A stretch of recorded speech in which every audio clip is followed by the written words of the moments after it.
G'day guys, Tom and Wade here from DDHQ on a drizzly winter's day in Sydney. Back with episode 2, mate, of the as yet to be named wine show. I don't know what we're calling this thing, but last one was pretty successful. We had some great feedback, eh? You guys seem to like it, so let's... Channel 9 have been in touch. Yeah? We can take it into Netflix. Yeah, I got a call from Carl. He's oh my God. He's keen to get on the Today Show. I'm holding out for Mr. Beast to get in touch. I reckon we'll make a bit more coin. Nice. Awesome. All right, mate, so we're going to follow the same format as last week. We're going to start by looking at some of the exciting, thrilling, amazing booze that has rolled through the DD doors in the last couple of weeks. Mate, we have an epic lineup here today. Where are we starting? We're going to start here. Yeah. So, a little bit of freshness from the Barossa Valley. This is the brand new 2022 Eperosa Magnolia 1941. I just love having Eperosa in the store. Hey? Mate, how good's Grocke? Brett? He is a legend. He is one of the nicest blokes. And this is like one of those, if you love, God, it's one of those like kind of culty Barossa Valley labels, I guess. Yeah. He's not widely available. If you're going to buy it, you kind of got to buy it through his mailing list. Yeah, usually. Typically. You got a lot of press, didn't you, a few years ago when he won that Winemaker of the Year award from Halliday. And yeah, I mean, the Grocke family, they've been growing grapes in the Barossa for 6 generations. And Brett's a long-time consultant working with a lot of other producers. He's always had his label kind of on the side, but it's always been a bit softly and kind of just for those in the know. We've loved working with him when we can get the wines. And this has been a real favourite of mine in particular. Like the reds are probably what, he's best known for, being a Barossa Valley producer working with old vines in the Barossa. But this is Semillon. It's the Magnolia Semillon. Comes off the Magnolia vineyard in Vine Vale. So Brett bought this vineyard 10, 12 years ago. Oh. It's an 1850-year-old planted vineyard. These vines are 1941 Semillon vines. And it's just in this cooler, slightly sheltered part of the Barossa, sandy soils in Vine Vale, and just on the hill as you go up the road to Mengler's Lookout up there, which is a lovely spot. I had a very romantic date there with Peter Shell last year. Oh my God, was he hunting something? Gazing, he was hunting me. Gazing off into the horizon over the Barossa. Nice. And just a cooler sight, which lends freshness to this wine, and I just love it. Man, this is very, very cool. 1941, so this is pretty old vine for Barossa. Yep. Now, this, obviously Semillon is the Barossa signature white, but this isn't, totally classically made by how it smells and tastes. No. No, it's a little bit more oxidatively handled. Yep. I've seen this wine look a bit richer and more textural in years gone by. Possibly that's due to the cooler season in 22. I haven't spoken to Brett about it. But I took this home the other night, actually, as soon as it landed in the store, and thought, fuck, that's great. We're going to talk about that in the show. And it's really got thrust and cut, doesn't it? Yeah, acid in Barossa whites. Yeah. It's got great acid. It's got a real kind of chalky minerality to it. What I found, though, over a few nights, maybe you take this one home, over a few nights as it opens up, you just start to see these layers develop and those honeyed notes as well. Yeah, because you can already, it's definitely a slightly honeyed sort of, think herbal lemon tea with a splash of honey, something like that. Hey, it's kind of got a little bit of greenness, a little bit of phenolic bitterness to it, a beautiful ripe fruit. Herbal tea's a good shout. Yeah. It's kind of chamomile character to it as well. Yeah, it's very, very cool. Very cool. So I love the wines of Brett. We've got the Shiraz in store as well.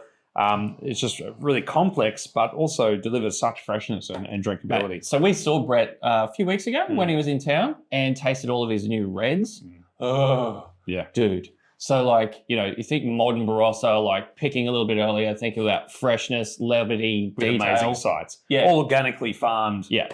Dry grown. Dude is an absolute weapon. Anything Eperosa, if you're into new wave Barossa booze, cannot recommend these wines enough. They're sensational. So amazing. All right, what's next cab off the rank, mate? Cool. Let's roll through them. Shit, that was a good start. It was a good start. Cool. I don't know if anyone complained last time, but the video went for 1 hour and 6 minutes. No, we're going to crack on. Pretty fun, so we're going to get this done a little bit faster. We're going to go for 1 hour and 5. 1 hour and 5. Next wine off the next cab off the rank is something brand spanking new. Elanto Chardonnay. This is the 2023 release. So I'll pour. You talk. Tom, this is being talked about as one of the, if not maybe the most exciting debut release this year in Australian wine. What about this video series? That will not be on many people's list, Tom.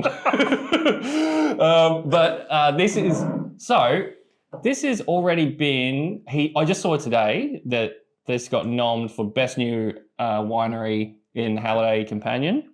Campbell Madison named it as one of his 50 best, no, it's one of his only 10-star wineries in the country. Yeah, there's like 15 10-star wineries on his top 20 list. Or something. I don't really know what the Campbell list is.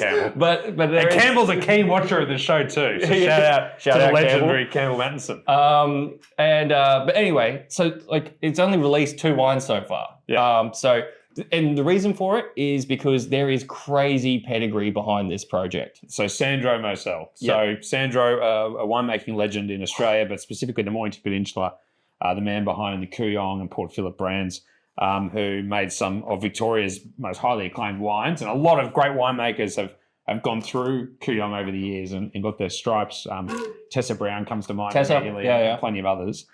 Makes some amazing wines. And then he's just been MIA for the last decade, but there's good reason, because he's been working on this ridiculous vineyard project, which is it the highest density planting? So because I think Rob Walters at Place of Changing Winds is like, he's got patches which are higher, which are just completely crazy. But still, this place in Mornington, so it's in Balnarring, has been set up from the get-go as like one of the most ambitious viticultural projects in the country. So it's planned to over 11,000 vines per hectare, which, to put that in context, that's about 3 times as many vines per square metre as what you have in the rest of Australia.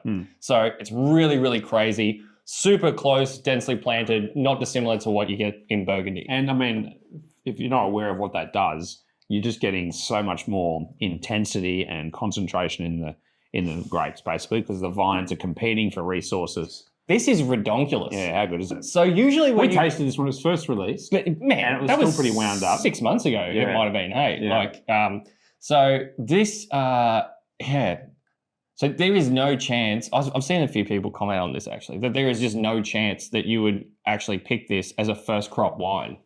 So like, is this the actual first crop? Well, I mean, like I think they've, or first release. It's the first commercial amount of booze that they've had. So I think they've made 2 vintages, but they just didn't have anywhere enough booze to actually make a commercial release. This is the first time it's been like, we've got enough to put it out to the public. Yeah.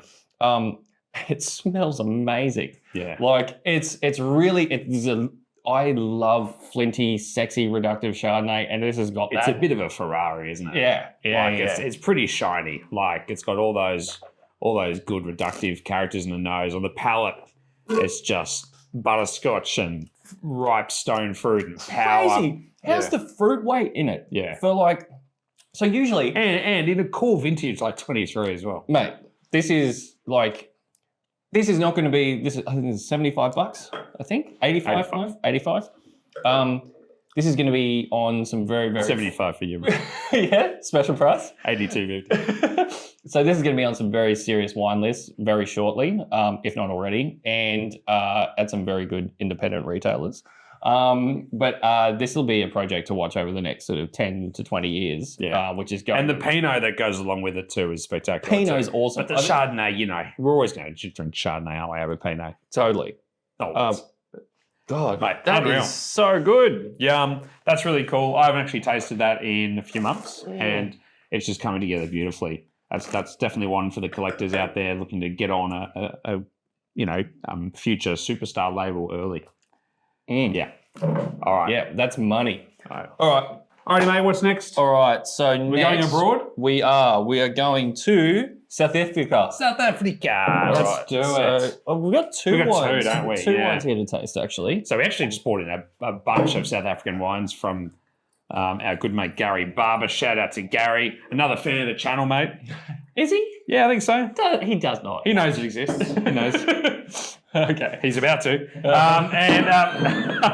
Thank you for the samples. Yeah, got you, Gary. Who brings in some really spectacular South African wines and some great kind of new wave producers. Yep. So looking at the wines, of Mullineux and Savage today, amongst many others on the site. So watch those emails, guys. But Mullineux, Chris and Andrea Mullineux, the project's been going for nearly 20 years now. One of South Africa's most awarded wineries in the last decade. They've won just about everything, haven't they? Yeah, they won like South African Winery of the Year like 5 times, International Winemaker of the Year for Decanter, all sorts of things. And this is the Old Vines White. There's a number of Mullineux wines we could have picked to show. Yeah. They're like single site Syrahs. Like grated the schist. Crazy. Yeah. But I'm never going to drink Syrah when I can drink Chenin Blanc. So that is true. No, we should get T-shirts made with that. That'd be good. I just love these wines, mate. So this is the Old Vine White 2023. Sorry, predominantly Chenin Blanc. So a range of vineyards on schist, on granite, on iron. These are the soils that Chris and Andrea just love to work with in the Swartland region. Chenin Blanc blended with, wait for it, see if I get it all right. Yep. Grenache Blanc, Claret, Viognier, Verdelho, Semillon. Or wild ferment, barrel ferment, aged on lees, matured in old food or old wood, and left to do its thing. This is welcome to flavor country. It's not shy. No. So this is ripe, it's honeyed, it's golden, it's textural. And I think the real key to this wine is it feels like it's just like this huge like fruit bomb, right? But the acid cut in the back is so good. Yeah. And it keeps it fresh and zippy. Yeah. And you kind of like, it's really, really moreish. Yeah. It's like, it's a little bit developed in a way, but not in a bad way. No. Like it's just got that generosity and texture. I don't know, what vintage is it? 23. 23. But like, I feel I would, like even just the color of it, you'd probably think it might be a bit older than that, hey? But it's fucking delicious. It's absolutely delicious. But it's one of these wines that's like... This is a very Tommy wine. Oh yeah, I love this shit. Yeah. And by Tommy wine, you mean excellently made, high pedigree, delicious wines. Yeah. No, it is. This is what I love, mate. Food, wine, detailed, layered, and ready to drink now, which is really cool. Like this is one that you don't need to tuck away for too long. I think over the next 3 or 4 years, it's going to be really humming. Yeah. And it's just so open and rich and textured. Thank you for not giving me this 8-way blend this week as a blind wine. Which is a blind wine. Is it like is it that like what is it, the Bhutan wine, which is like yes, I put a call into the Bhutan government actually, and they've donated a sample to the different YouTube one channel. of the two $17,000 7.5 litre bottles. Big fans of the channel, Bhutan. Shout out to Bhutan. Shout out to all the Bhutanese watchers there.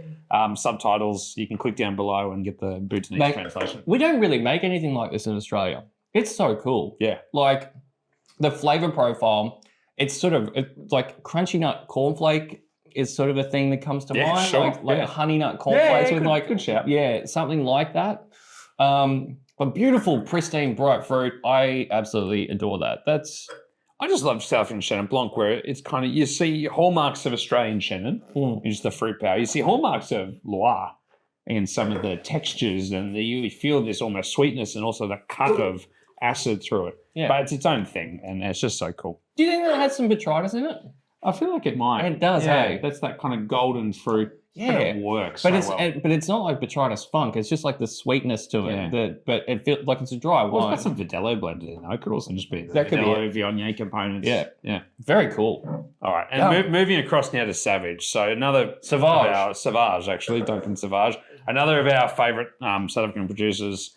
Love the wines of Duncan Savage in Western Cape. Another bloke who has won just about every winemaking award in South Africa. I first fell in love with this dude's wines probably 5 or 6 years ago, where like mainly his whites, like his the SSB is bloody brilliant. Yeah. Like it is a sensational bottle. We got that in too. It's not called SSB though now. It's called the white. It's called the white. Yeah. So look out for that one. So that's sick. And always his Shiraz, like the Shiraz the Savage Syrahs are sensational. Yeah. But I'm glad we did that at the start of the video. I wouldn't be able to say that. Those sensational Savage Syrahs from South Africa. So, no, a little bit different to Mullineux in that working with like higher altitude vineyards, more coastal regions. So Duncan made wines for Cape Point vineyards for 10, 15 years. Launched his own brand, I think, around 2010, 2011, something like that.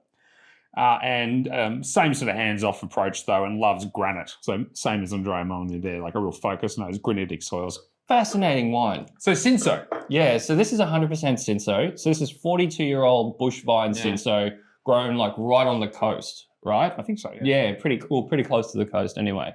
And 50% whole bunch. Mate, like if you gave that to me blind, I would swear that's Pinot. Yeah. Like the way it smells, especially with all the large format vessels, Yep. you know, old Foudre, old big barrels. And I think you're trying to preserve that purity to the Cinsault. It's because it just looks so Pinot-esque. It's like it's got like that cherry kirsch and that little bit of bunch lift to it, like that. You see it with slightly Cinsault, it's often described as like kind of warm climate Pinot. Yeah, I mean, and like it's got much like Cinsault berries are huge. They can end up like looking like golf balls. Yeah. So you've got lots of juice to skin ratio. So you do get much lighter style wines than like in Grenache or Shiraz or Mourvedre or something like that.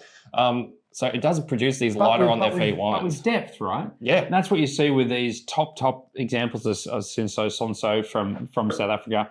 Australia's just starting to experiment with single bottlings of Cinsault. It's early days here, and we don't necessarily have the vines in the right places yet. We're figuring it out. But with these old vineyards, which are 40, 50 years old, bush vine, dry grown, like crazy sites, you see all that purity and brightness, but with a muscle and concentration to them. How cool, man. It's crunchy. It's I'm so spicy. happy that looks as good as it does, because I loved that. So this is a restocking of this wine. Yeah. I don't know if you realise, but so we had the 23 before, but we've been out of stock for 6 months probably. Right. And this is a new shipment that's come across from Duncan. So this is sick. It just looks so good. This is sick. I'll drink that all day. Yeah.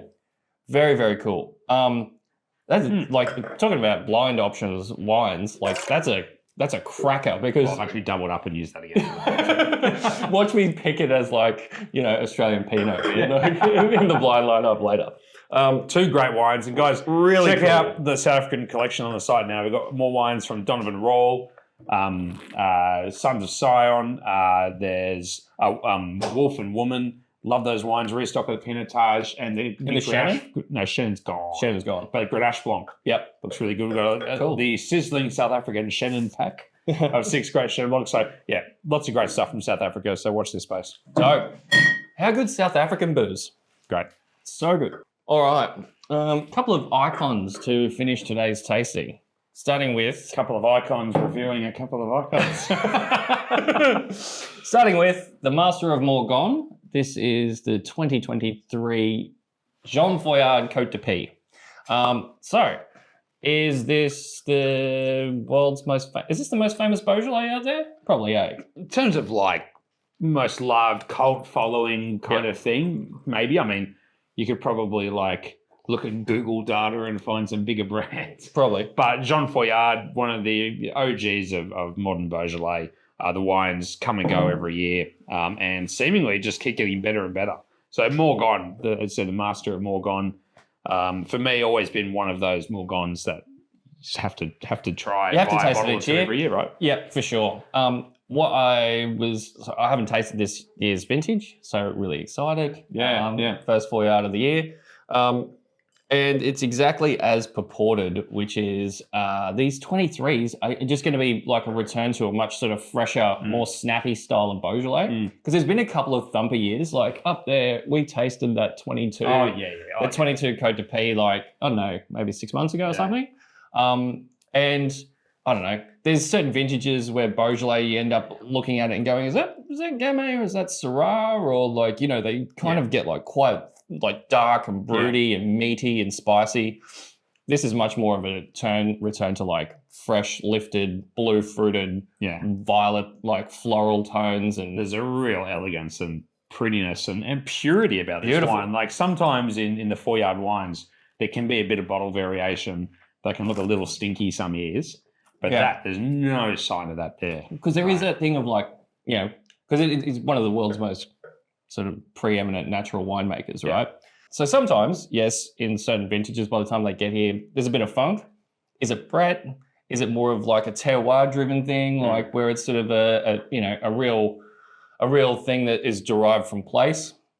That's character. I don't care because usually they're fucking delicious, regardless of what you think that is. But this is purity, right? Clean as a whistle. Yeah. So very, very 23, excited. the famous Côte du Py hill. And yeah, one of the most sought after Beaujolais every year. And of the Foillard wines, like we get the Fleury, there's the VV as well, but this is the one that everyone's after each year. Beautiful minerally tannin structure to it. So good. Spice, the Foillard whole bunch spice just kicks through the finish on this wine. It's a real oh man. You know, it actually that 22 was way more blue fruited. This is actually more like kind of red fruit. Yeah, crunchy. It's bright and sort of snappy and velvety. Yum. That's maybe my favorite bottle of that I've tried. This is the style of Foillard I like. Yeah. Like the last couple of years, I'm usually pretty pissed when I'm drinking Foillard because we'll be out at dinner somewhere and like they're pretty delicious, like those bigger, throatier, more full-bodied vintages. But this is the beauty and charm of Beaujolais. Like this is why you drink this instead of Shiraz. Yeah, true. Yeah. All right, speaking of big and throaty and high alcohol and just intense. Yeah. Should we open the next one? Yeah, sure. Let's do it. We are not worthy. So, brand new release of I don't know why I went Little Mermaid. Crack that cap. Brand new release of Vanya Cullen's iconic Diana Madeline from 2023. So,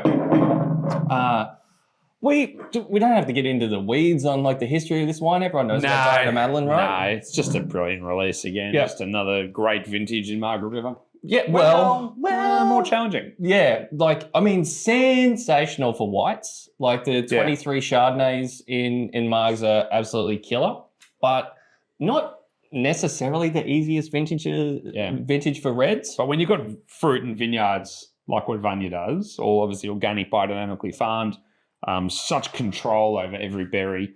And I tasted this last week at that Margs event. Mm-hmm. Which Vanya was at, and it just looks like a beautiful release. It's so pretty. Oh yes, yes. All right, Cabernet man, what do you think? First of all, how can a 23 look that put together?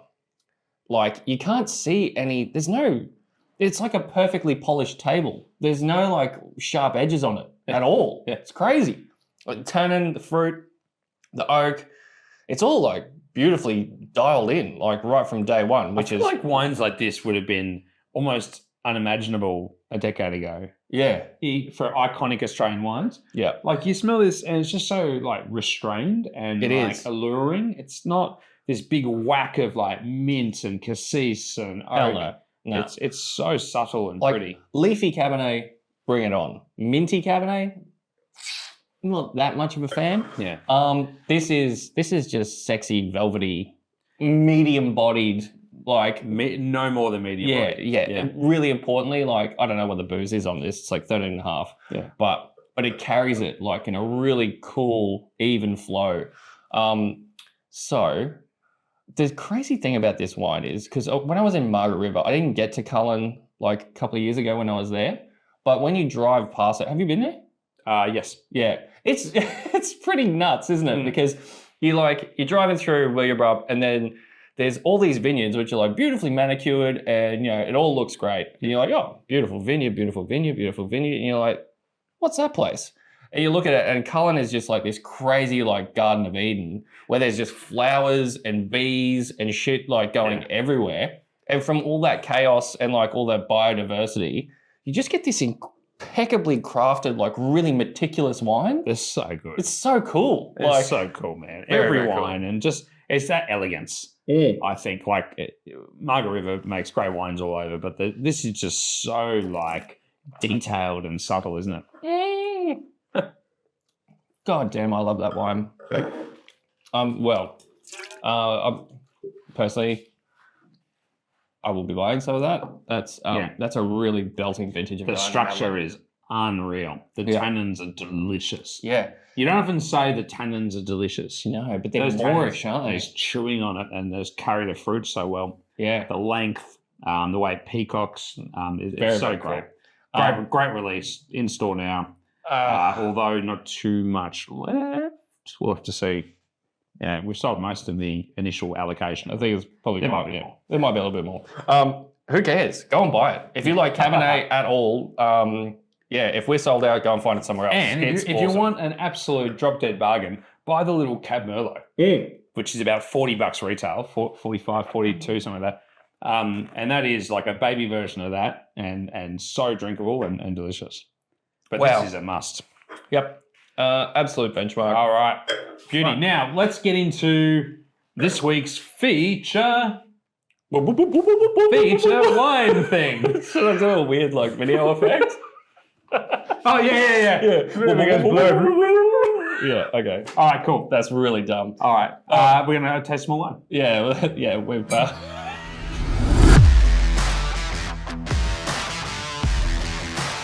All right, mate. So this week's feature tasting of all the great wines we've looked at today, we were like, oh, I've got this great Grenache coming in. Yeah. We've got Thistledown from McLaren Vale. We've got Commando G from Spain. Yep. We've got some Mont-Redon from Châteauneuf in the Rhone Valley. Fuck it, let's do a Grenache Showdown. Let's do it. Let's showdown. So we've got Australia, Spain, France. Yeah. Some pretty rockstar versions of each, I guess. Yeah. So we're going to taste two price points. Two tiers, basically. Yeah. So left to right, Thistledown, Commando G, Mont-Redon. And the Thistledown cuvee that we're looking at today, it's the She's Electric. Yeah. Grenache. So Thistledown is such a cool producer. Giles Cook, MW, Paddy Gilhooly these days. The guys do a great job championing Blewett Springs, McLaren Vale Grenache, single sites.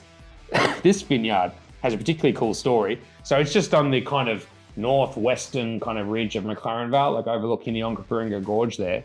And the vineyard, what's the story? Like a bird flew into a wire. Yeah, it flew into the electric fence, I think, and fried. No. Yeah. And fell into the vineyard and set the whole thing alight. Which is not cool. She's electric. That's not cool, but that wine's very cool. The wine's cool. And this is meant to be the really light, bright sort of style they make, which, to be honest, all their wines have that sort of thumbprint. Yeah, they're definitely on the lighter, like minimally handled, sort of lighter touch version of McLaren Vale Grenache at the moment. Some sensational releases in 23, like humongous reviews. Yeah. That's really sick. So light and just delicate. I don't know. Gorgeous. It's a stupid label with the bird on it, but the power of suggestion gives me like this electric sort of nervy acidity. Do you know what I mean? Like to me, it had like a feathered sort of taste. No, that's very cool. All right, so this is we're off to a flyer here. We'll just taste and chat out the wines and curious to see how they look. So these are all kind of in a similar zone price-wise. Okay. So Commando G, one of the modern rock stars of Spanish Grenache, a really ambitious project from Sierra de Gredos, just outside of Madrid. The guys, Daniel Gomez, Jimenez Landi, and Fernando Garcia. And it's super high altitude, like up to 1,200 meter altitude, super old vines, biodynamically farmed, like dry grown bush vines, wild stuff. If you look at some of the pictures of these sites, I've never been, but I'd love to go visit one day. Yeah, man, it looks sick. Yeah. Like they look like they're growing out of like Mars. Yeah. Like some of these vineyards they farm, they look crazy. And this is kind of the entry level, I guess. Dude, if this is your entry level Grenache, I mean, it's like $75, so it's not like entry level, but how sick is that? Like. Dude, that compared to the 22, which I liked, that is a level up. It's a massive step up from the 22. Definitely. We're seeing the same thumbprint in the European 2023 reds of purity and really vibrant wines. Whether it's a stylistic shift in that market or just the vintage, but that doesn't look so far away from this. The Thistledown is just like the essence of Grenache. It's all red berries. This is absolutely perfect. Yeah. You know what I mean? Like textbook, like delicious, bright, perfumed, every hair and everything in place. This is pretty fucking wild. Like you're gonna have to like it. You reckon it's that wild? I think it's pretty wild. You're gonna have to like a bit of funk and reduction to it. I didn't see that. No? You don't see the reduction in it? A little bit. But then the palate is just so pure fruited. It is. It's got a lot of weight to it, and the tannin profile is so different to the Aussie wine, right? I get what you're saying on the nose. It's definitely a little bit more reductive aromatically, but to taste it, but there's no hint of funk or Brett or anything. Like it's just like so pure. No, it feels clean. It's just a little bit reduced on the nose. That's all. So you get a little bit of a smoky kind of gamey, and like we only opened these wines half an hour ago. Yeah. So so it'll open up and blow off, but that is the tannin. The tannin. It's all about the tannin. The tannin it's minerally. It sneaks up on you. The tannin sneaks up on you, doesn't it? Oh man, I can't wait to taste the fucking crew version. That's gonna be sick. All right, that is unreal. This is your little lunchtime claret. Yeah, maybe even breakfast, but this is like you just want to pour that in your skin when you put your perfume on in the morning anyway. Yeah. And Nick Spencer knows all about that. And oh my god. That's a deep cut. If you get that Nick Spencer reference, can we cut to that? Yeah, I'm gonna that scene. I'm gonna throw that in there for sure. I'm showing my age now, but there used to be a cologne. I forget what the brand was, but the idea was if you like X cologne, let's say Dracar Noir or Chanel No. 5 or something, you'll love this fake version of it. And I reckon Malbec's a similar thing to Cabernet. Like if you like Cabernet, you'll love Malbec. And it's a good way of like It's the first winemaker that's given me a cologne analogy. Fair dinkum. Fuck it, Eastern Suburbs much. If you like Pinot, you'll love Grenache.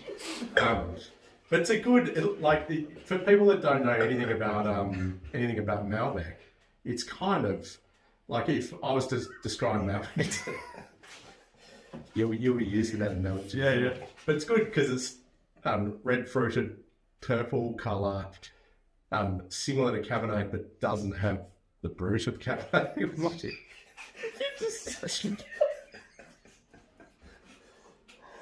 I'm sorry. Brilliant stuff. Sorry, no, I know what you mean though. Whereas this thing is the sun is setting on your afternoon on a hill somewhere in Spain. I love that. That's got a bit of a bad attitude. Yeah. I really like the Spanish one. And now more classic. Then back to Mont-Redon. Yeah. We talk about two exciting new projects. Another new project into about its 9th century of existence, Chateau Mont-Redon. We were lucky enough to catch up with owner winemaker Pierre Fabre. I'm sorry, Pierre. Recently, a very softly spoken gentleman who obviously just knows that he makes great fucking wines. Yeah, walked in here and was like, "Where am I?" Yeah. he was pretty stoked, I think. Totally. Yeah. So Lirac, so obviously just sort of west from Châteauneuf, across the river, slightly higher altitude there, and really hands-off approach to this wine, like mostly old oak, bit of tank, trying to make a more kind of elegant style. But I mean, the colour difference between the other two is... Yeah, the colour is crazy. Like if you can see that, the depth and darkness of that. So, and the fruit profile is just completely different as well. So in these two, you're looking at like bright raspberry, kind of cherry, that sort of spectrum. Here, it's all like plum, like red currant. It's sort of like deeper, moodier. Good though. Yeah, the oak isn't overstated at all. No, like it's definitely richer. It's definitely these two have this zing to them. It's probably like another degree of booze. Yeah, like riper. That's a good I would say. So 14 and a half. So that's 14. So you've got basically these two are 14 and a half on the Lirac. So that makes sense. But you can see it in the colour and the depth. I think a lot of people would probably taste the three and lean to the Lirac because it's just more immediately rich and powerful. Put it this way, if you're like a Barossa lover, you probably like this better. Yeah. Than the Aussie wine. But if you drink Pinot and Nebbiolo, then you probably actually this. I've got it. I figured it out. You've worked it out. Yeah, I've worked it out. So Pinot, bang this. If you just love a light little Pinot or Gamay, you're going to go the She's Electric. If you're a Nebbiolo head, this is the one. The perfume, the delicate fruit, and the tannin that comes in. And if you love Shiraz and bigger Aussie reds, you're going to go to the Lirac. That's a pretty good shout. Solved. Now, should we taste the next three, the big boys from each? Yeah, let's get rid of these subpar. Swill. This is a cool lineup. Piss off, this is very cool. All right, yeah. All right, so we moved on to our next bracket. Same producers, same idea, but we're stepping up a notch, mate. Yeah, so we're going single vineyard Aussie. Then we've got I guess the equivalent of like the Village kind of level from Commando G. And then Châteauneuf-du-Pape from Mont-Redon. So starting with this charming man from Thistledown. Yeah. So the certain charming man being referred to in the name of the wine, all named after Blur songs, by the way.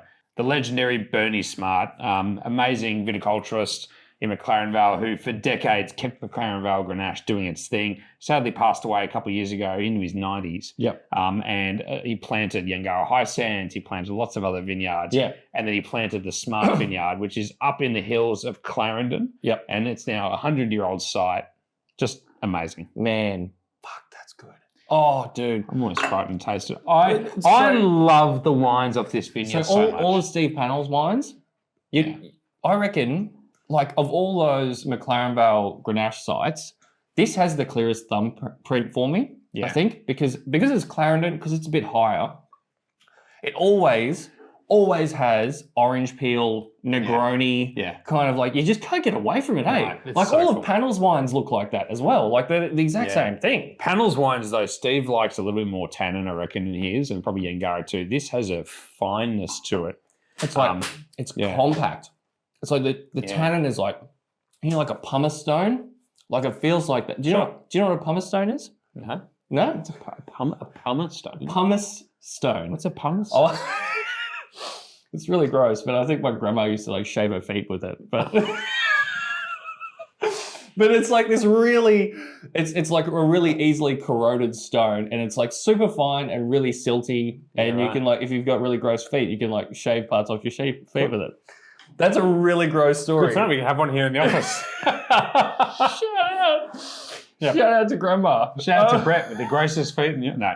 So, sorry, lovely people at Thistledown. To Giles talking and about Paddy. the most beautiful wine. I'm sorry, It's gorgeous. The 2023 was Australia's best Grenache, according to the folk at Halliday. Yeah. Campbell Mattinson has come out and reviewed this and said it may just be one of the great Australian red wines of 2025. Yep. A host of other great reviews. Not that we necessarily give a shit about that, but it is a special wine. There's a number of single-site wines that Thistledown do that are line priced with this. There's the Sands of Time from the Trot Vineyard. Yep. There's another one. There's Full on the Hill, but that's Eden Full Valley. on the Hill. Yeah, so Eden Valley. So like there's two McLaren Vale ones, it's this and Sands of Time. But absolutely like A grade, A plus grade McLaren Vale Grenache. Like you don't get really much. You know what makes like that is just brilliant. The most special wines really special is that they are simultaneously like light and perfumed and balanced, but then powerful at the same time. Dude. Like that has so much fruit and intensity and detail, but then it just kind of is so whimsical at the same time. It's the aromatics in it, which are just so beautiful. It's like so spicy. It's like you've walked into like, like a fucking old school apothecary or something like that, where it's like, Stop using words I don't understand, Wade.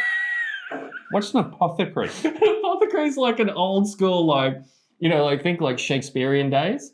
That's like where the medicine was kept. And it was all made out of like... That's so niche. It's not niche. Isn't it? It is not niche. All right. Shout out if you know what an apothecary is. Yeah. Sorry if I'm just too much of a simpleton. I need to do a bit more Shakespearean study before the next video. Can we just do it smells good, basically, is what I say, yeah.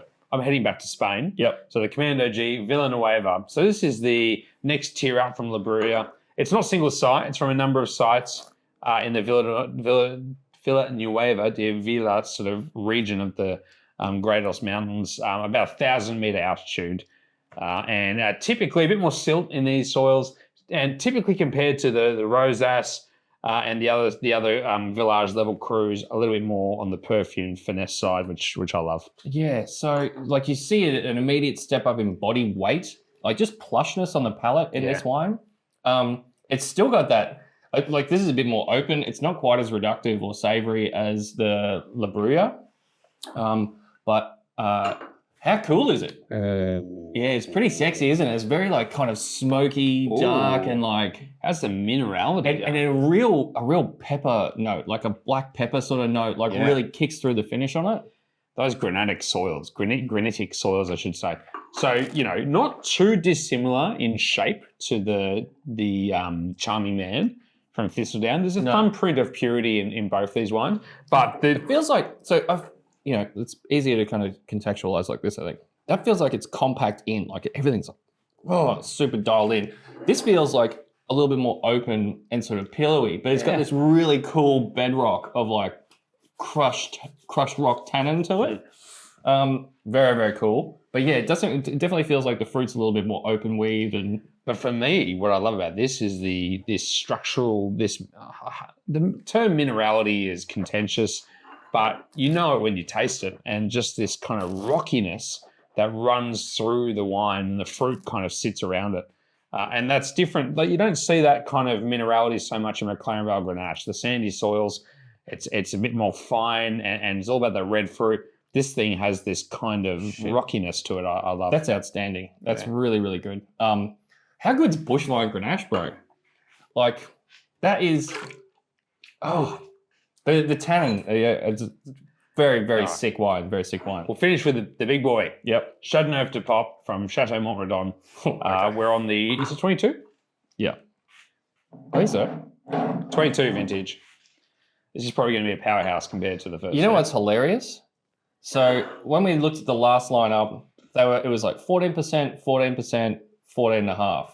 Now, once we've stepped up a grade, here we've pulled back to 13.5, 13.5, and this has gone up a degree to 15.5. 15.5. So 22 big vintage, like the wines are... But you can smell like the oak is way more evident. It's big, but like I remember when he came in... Smells good. It still smells great. When he came in, I was shocked. Like in this lineup, it looks like the biggest wine. Yeah. But when he came in, we tasted, I was like really kind of blown away at how elegant it was for Châteauneuf. Yeah. Like it's definitely it's on the lighter, finer bone side of Châteauneuf. So that's saying something though, right? It's very well done. It's a bigger wine, but it's bigger not in so much in like oak and extract and alcohol. Like it's charcuterie. Oh. It's really ripe fruit. It's powerful, but it's not imbalanced. No, it's really pretty bloody delicious, isn't it? Yeah. Like the oak is like it's a feature of this wine. You really can't get around it. But it's really well done, and it's clearly pretty sexy oak. I don't know because it's got more sort of chocolate and sort of like smooth cocoa kind of like. You're totally right. The chocolate cocoa thing. Yeah. And the tannin is much more chunky tannin. It's bigger. But it's very good. Yeah. It'll age beautifully. And I think it's just like, it's pretty much textbook, right? Like what a cool little experiment to taste these three brands next to each other. If I were to surmise our findings, to what you think, for me, Thistledown, all about purity. Just like Grenache, the essence of Grenache fruit. Yep. Red frogs, just fine, just perfume. Two belters of zinging. Thistledown. Amazing. Commando G, a great vintage, 2023, great vintage, those wines. I think big step up from the 22s that we tasted. I think so.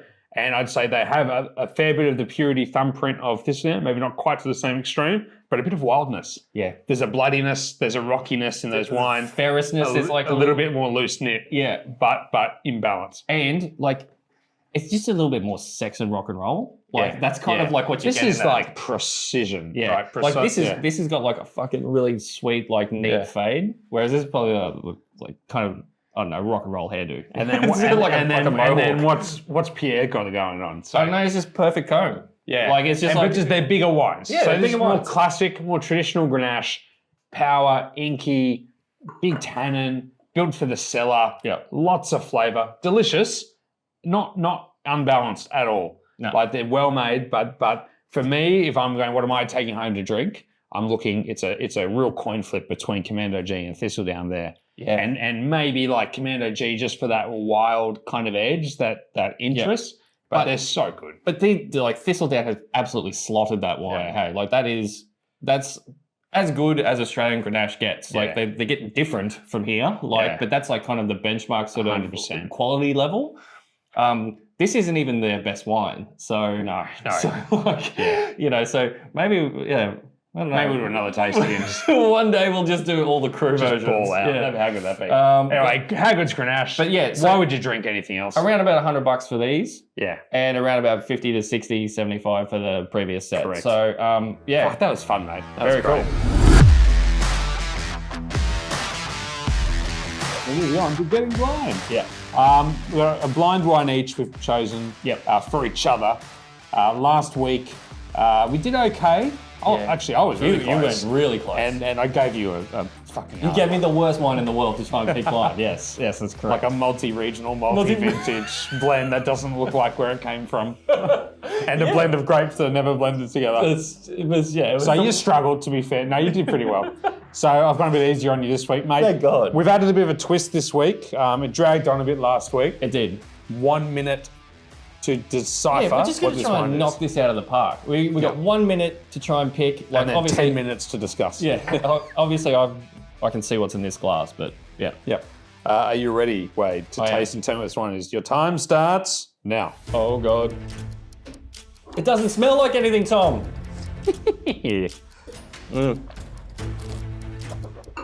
Just an update on your time. Acid. You currently have 48 seconds It's remaining. Riesling.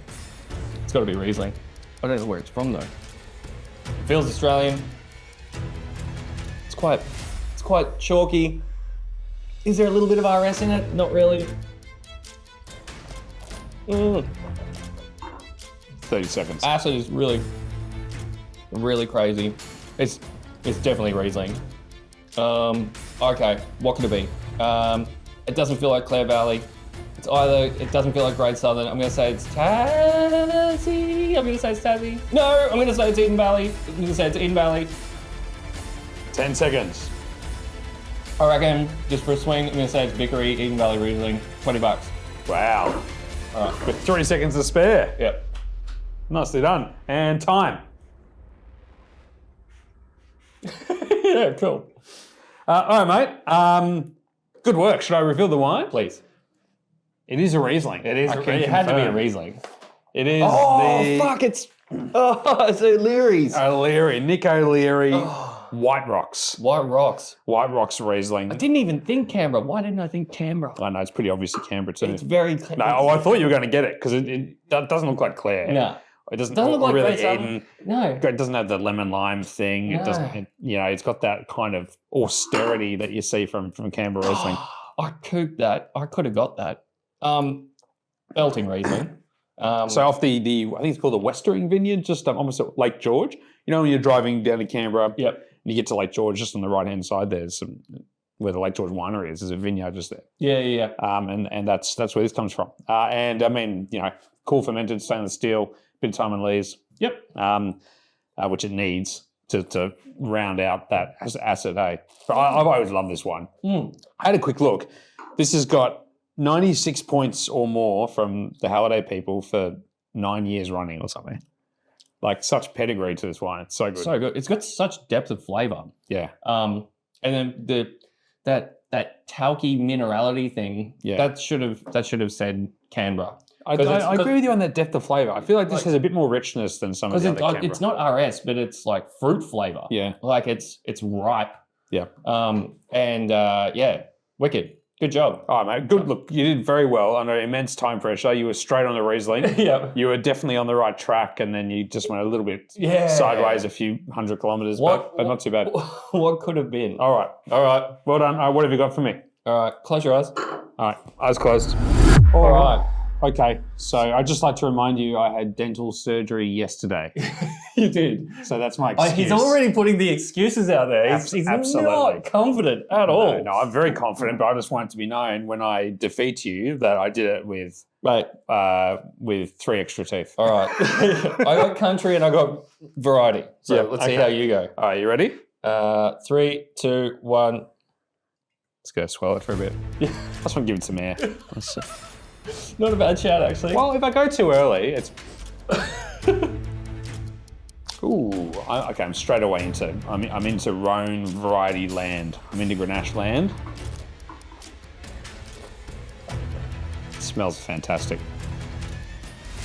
Oh. Wow. How good. Oh, shit. That's really good. I'm Grenache as the predominant variety, whether or not it's a blend or a straight Grenache. I think it might be a blend. I'm going to go with like a GSM kind of thing, Grenache Shiraz. How's my time going? You're down to 14 seconds. Yeah, right. Yeah. You've got 10, 9, 8. Okay. I'm going to go Barossa. I'm going to go WA Franklin River Grenache Swinney. Oh, there we go. You got a phone call? You want to take that? No. That's your one bang on 1 minute. I think it's What'd you Aussie. say? I think it's Aussie. I think it's like Grenache led. We do McLaren Vale Grenache all the time, so I don't know if you go there. But also, there's a little bit of a extra richness and darkness to it. So I was like, where else produces Grenache in Australia? The Barossa is an option. It could be Barossa. I just went really specific and went like Swinney Grenache. Swinney I don't know Grenache. if it has the tannin though for the Swinney. Now that I look at it, but anyway, I'll put my answer down. So let's see. All right. This is so good. Oh, what is it? It's a Terra Nero Etna Rosso. That is so funny because when we did the blind tastings last year, we had the same thing happen. Yeah. Where I gave you, I'm pretty sure, an Etna, and you were adamant it was Grenache. It was Grenache. So yeah. that is really interesting about the similarities. And fuck, that's cool because we talk about McLaren Vale in these parts of Australia about mirroring either the south of France or the south of Italy and the kind of varieties that work there. And to me, that looks like it could be McLaren Vale Red. It does, doesn't it? But- It's riper than what I was expecting. It's riper than I'd say a typical McLaren Vale Grenache, but I know it's obviously not Grenache. It's Nerello, I assume. It's almost all Nerello Mascalese. There's a little bit of a local variety called Cappuccino in there. It's pronounced cappuccino. Yeah, it looks like cappuccino. But yes, so really, really excellent producer. So we've only had these wines in for a few months. Yeah. And there's like some single vineyard cruise stuff. Which How good is that? Is that just the absolutely Rosso? melting. This is just the Rosso. So Yeah. this is $72 or something. Yeah. I really I love Nerello Mascalese, but we just don't have that many great examples that get imported here. So if you've never tasted it, it sits. Yeah, it feels a little bit Grenache-y, but it also sits probably somewhere between like Nebbiolo and I don't know, like It's just Pinot or something but like it's that. just so red fruited. Yeah, and It really looks the like tannin is like the tannin's like the it's thing. really quite savoury through the finish. I thought Yeah. you might go Italy because it finishes quite like earthy and sort of spicy. Yeah. Well, the tooth that got taken out was the one that picked up on tannins. So. Right. But it's like beautiful rosy perfume to it. It's gorgeous. It's a really lovely wine. Really, really good. It's quite like the palate is really full, which is why I think you probably went Aussie because it's like quite plush. Yeah, and there. It feels more. It's quite like bright fruited. Yeah. There's not a lot of real savoury, earthy edges to it. And you can get Nerello Mascalese, which is like really bony, but this is definitely on the plusher side. I'm impressed. But that just, for me, that was fascinating to see what warm climate reds and the similar thumbprints between Nerello and Aussie Grenache, and it makes me really excited to think about when these Australian winemakers actually get their hands on Nerello Mascalese, It's coming. which is coming. The vines are in the country. What they can do with it in the right locations, because Let's plant some Volcano wine. let's fucking do it. Anyway, okay. Well, you win today's getting blind, mate. Yeah. In fact, I didn't get anything. You got nothing right. But yes, good. But very, very cool wine. Well done. Super cool. Mate, another awesome episode. We'll be back in doing this again in a couple of weeks. People at home, throw us your comments on any of the things we discussed today. Yep.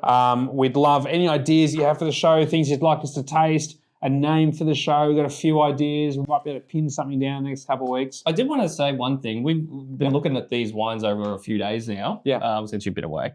And I kind of I think I bashed that Châteauneuf for having too much oak a little bit. But you try it today. It's unbelievably good. It was just like I hadn't opened it long enough. I've got it here, don't I? Yeah. Let me have a look. Yeah. It's really, really fucking good. So that was a... Keep talking, Wade. Keep entertaining the people. I'm not going to keep vamping for... Oh, it is. It's right there. That's the Lyrac. No, you got the Châteauneuf. Yeah. Yeah, really surprising. So over a couple of days, one, the Foillard didn't move. It did. Yeah. It kind of opened up a bit, but it was still super pretty. And it looks still clean as a whistle a couple of days later.